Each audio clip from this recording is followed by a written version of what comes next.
श्री स्वामी समर्थ. नमस्कार मंडळी, स्वागत आहे तुमचे आपल्या या मराठी यूट्यूब चॅनेलवर. स्वामी महाराजांच्या कृपेने आजचा दिवस शुभ जावो ही स्वामींचरणी प्रार्थना करते आणि आजच्या व्हिडिओला चालू करते. तर श्रावण महिना हा खूप पवित्र महिना म्हणून ओळखला जातो. श्रावण महिन्यात सर्व शिवभक्त हे भगवान शंकराची पूजा करतात, त्यांना प्रसन्न करून घेतात. भगवान शंकर हे भोलेनाथ आहेत. श्रावण महिना हा खूप पवित्र महिना आहे. या महिन्यात सर्वजण सोमवारचे व्रत पकडून भगवान शंकरांची पूजा करत असतात. शिवलिंगावर जलाभिषेक करत असतात, रुद्राभिषेक करत असतात. तर आषाढ महिना हा संपत आलेला आहे. श्रावण महिन्याची चाहूल लागत आहे. तर श्रावण महिन्यामध्ये मांसाहार नक्की कधीपासून बंद करावा हा सर्वांच्या मनात पडलेला प्रश्न आहे आणि याच प्रश्नाचे उत्तर आज आपण या व्हिडिओमध्ये सविस्तर पाहणार आहे. त्यामुळे व्हिडिओ कोठेही स्किप न करता शेवटपर्यंत नक्की पहा. चॅनेलवरती नवीन असाल तर चॅनेललाही सबस्क्राईब करा आणि असेच माहितीपूर्ण व्हिडिओ पाहण्यासाठी बेल आयकॉनलाही प्रेस करा. तर श्रावण महिना हा खूप पवित्र महिना आहे. या महिन्यात मांसाहार केला जात नाही किंवा बंद केला जातो. बघा, हिंदू धर्मामध्ये असे काही सण असतात, व्रत असतात किंवा महिने असतात, त्यामुळे तात्पुरता का होईना पण मांसाहार हा बंद केला जातो, वर्ज्य केला जातो.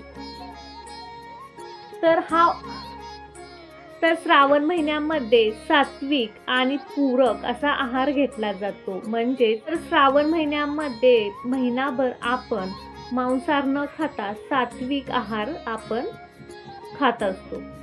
तर बघा, सर्व लोकांना हाच प्रश्न पडलेला आहे की मांसाहार कधीपासून बंद करायचा.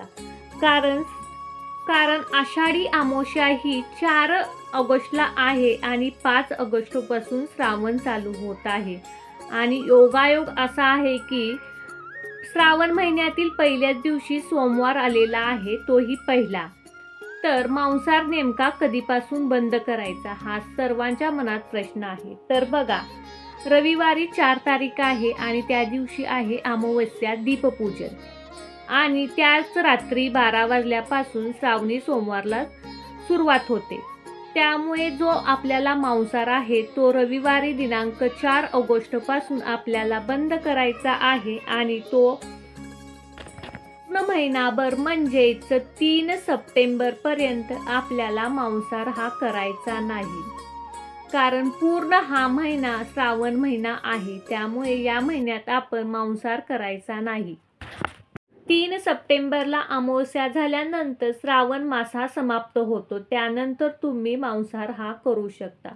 तर पहा, यावर्षी 5 सोमवार पडलेले आहेत. कारण पहिलाच सोमवारी श्रावण चालू होतो आणि पहिलाच सोमवार चालू होतो. त्यामुळे यावर्षी 5 सोमवार हा योग आहे. त्याचबरोबर पहिल्या सोमवारी श्रावण मास चालू होतो, तर तिसऱ्या सोमवारीच नारळी पौर्णिमा आहे. त्यानंतर 4थ्या सोमवारी कृष्ण जन्माष्टमी आहे. असा विशेष संगम किंवा योगायोग यावर्षी श्रावण महिन्यात घडून आलेला आहे. त्यामुळे हा श्रावण महिना आहे, त्यामध्ये आपण चुकूनही मांसाहार घरातही करायचं नाही किंवा बाहेर जाऊनही करायचा नाही.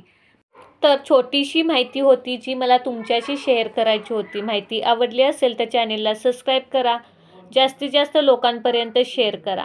श्री स्वामी समर्थ.